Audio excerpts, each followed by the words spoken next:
ታቦተ ኖህ ወይም መምህር ኤፍሬም። በስመ አብ ወወልድ ወመንፈስ ቅዱስ አሐዱ አምላክ።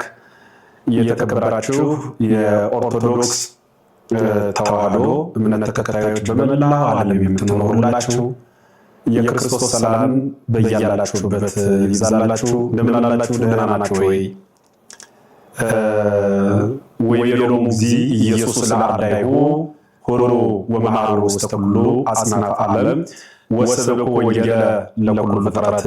ወንጌል ዘማርቆስ የማርቆስ ወንጌል ምዕራፍ 16 ቁጥር 15 ጌታ ያመነ የተጠመቀ ይድናል ከማለቱ በፊት የተናገረው ኃይለ ቃል ነው። በድህና ክርስቶስ ምድርን በኪደተ እግሩ 33 ዓመት ሲቀድስ በነበረበት ዘመኑ 3 ዓመት ከ3 ወር ወንጌልን አስተምሯል። ይልቁንም በተለየ ለ12 ሐዋርያት ለ36ቱ ቅዱሳት አንስትና ለ72ቱ አርድእት አስተምሯል። ከዚህ ካስተማረው ትምህርት አንዱ ሂዱና ወንጌልን ለዓለም ለፍጥረታት ሁሉ አስተምሩ፣ ወስብኩ ወንጌለ ለኩሉ ፍጥረት፣ ፍጥረት ለሆነ ሁሉ ሰሚያ ዝን ላለው ማድመጥ ለሚችል ሁሉ ወንጌልን ለፍጥረታት ንገሩ ብሎ መድኃኔ ዓለም ክርስቶስ ተናግሯል ማለት ነው።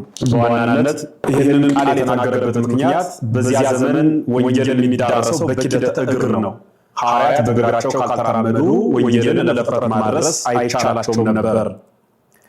ወንጌልን ለፍጥረት ለማድረስ በእግር መሄድ ከክርስቶስ ወንጌልን የተቀበሉ ሐዋርያት ለፍጥረታት ወንጌልን ለማድረስ በእግር መራመድ ቀዳሚው አማራጭ የሌለው ጉዳይ ነበር።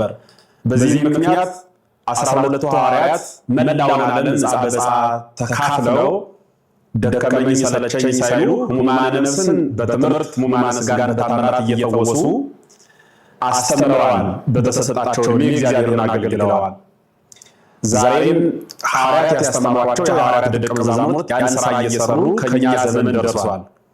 በእኛ ዘመንም ወንጌል በፍጥረታት አንደበት እንዲነገር ለፍጥረታት ሁሉ እንዲደርስ መምህራኑ ግብረ ሐዋርያትን የሐዋርያትን ሥራ አድርገን እንድናስተምር አንዱ ወንጌልን የምናስተላልፍበት ጎዳና ጉዞ ነበረ። ዳሩ ግን የወንጌል አገልግሎትን ወንጌልነቱን ሳይለቅ ወይም ትምህርተ ሐዋርያትን ቃለ ክርስቶስን ሳይለውጥ የክርስቶስን ወንጌል ሳይቀይር ዓለሙ ባፈራው ቴክኖሎጂ በሚዲያ ማለት ነው ቤት ላይ ቁጭ ብሎ በቅጽበት ዓለምን መዞር የሚቻልበት ዘመን ደርሰናል።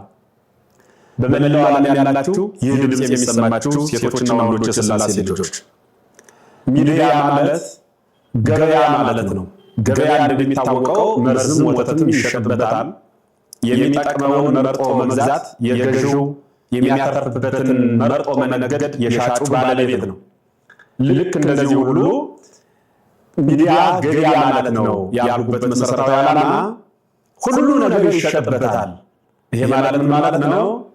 የክርስቶስ ወንጌል ይነገርበታል። የዓለም ዳንኪራም ይወራበታል። የሚሸጥ መርጦ የሚያተርፍበትን ማለት በመንግስተ ሰማያት የምናተርፍበትን ወንጌል እኛ በሚዲያው እናስተምራቸዋለን። ዓለም ደግሞ ጠልፎ የሚጥልበትን ይልቁንም ከዲያብሎስ ጋር ነዋሪ ማድረግ የሚችልበትንና የሚፈልገውን ሁሉ ይሰራል፣ ያሰራል፣ እርሱም የድርሻውን ያቀርባል። በድጋሚ እግዚአብሔር ቤተሰቦች የሚጠቅማችሁን የእግዚአብሔር ቃል ዋኖቻችሁን ወቁ፣ ጠይቁ እንዳለ መጽሐፍ የቤተ ክርስቲያን መምህራን የሚያስተምሩትን ትምህርት የሚናገሩትን ቃል በሚገባ ለመስማት እንዲመች እነሆ ታቦተ ኖህ በሚል ወይም መምህር ኤፍሬም በሚል ስሙ የሚጠራው አዲስ ሚዲያ ክሬት አድርገን በዩቲዩብ ተከሰተናል። በዩቲዩብ እንድንከሰት ብዙ ጊዜ መልእክታችሁን ስታስተላልፉ የነበራችሁ እህቶች፣ ወንድሞች የእግዚአብሔር ቃል በስፋት እንዲነገር የኔን ድክመት በብርታት ስትለውጡ በሐሳብ የነበራችሁ ወንድሞች እነሆ እግዚአብሔር ይመስገን ከዚህ ጊዜና ሰዓት ጀምሮ የምናስተምራቸው ትምህርቶች እግዚአብሔር ያቀበለን መንፈስ ቅዱስ በፈቀደና በወደደ መጠን የምንነጋገርበት የዩቲዩብ ቻናል መምህር ኤፍሬም ወይም ታቦተ ኖህ በሚል ክሬት አድርገን ከፍተናል ማለት ነው። ይህንን ሚዲያ በመወዳጀት ሐዋርያት በእግር ያስተማሩትን እኛ ደግሞ ቤታችን ተቀምጠን በቅጽበት ዓለምን የምንዞርበት ዘመኑ ያፈራውን ቴክኖሎጂ ተጠቅመን ወደ እናንተ የምናደርስ ይሆናል ማለት ነው። ከናንተ የሚጠበቀው ይሄንን ሚዲያ ሰብስክራይብ በማድረግ ሼር በማድረግ ለሚመለከተው እያደረሳችሁ እናንተ ከተጠቀማችሁበት ሌላው እንዲጠቀምበት አድርሱ። መልካም የሆነ አስተያየታችሁን እየለገሳችሁን እግዚአብሔር እንደወደደ መንፈስ ቅዱስ በፈቀደ መጠን እንማማራለን ማለት ነው። እነሆ ታቦተ ኖህ ወይም መምህር ኤፍሬም የሚል የዩቲዩብ ቻናላችን ከዚህ ሰዓትና ጊዜ ጀምሮ በይፋ ተከፍቷል። የሚዲያው ባለቤት በመሆን በመወዳጀት ትምህርቱን የእግዚአብሔር ቃል በመስማት ራሳችንን እንለውጥበት አደራ ለማለት እወዳለሁ። መልእክቱ ይህ ሆኖ ከዚህ በኋላ በልዩ ልዩ በተለይ ነገረ ሥጋዌና ነገረ መለኮትን የሚዳስሱ ትምህርቶች ላይ በልዩ ትኩረት የምንነጋገር ይሆናል። የአበባ አምላክ በቸርነት ይጠብቀን። በመላው ዓለም ያላችሁ በድጋሚ ክርስቶስ ሰላም ይብዛላችሁ። መልካም ቆይታ ይሁንላችሁ።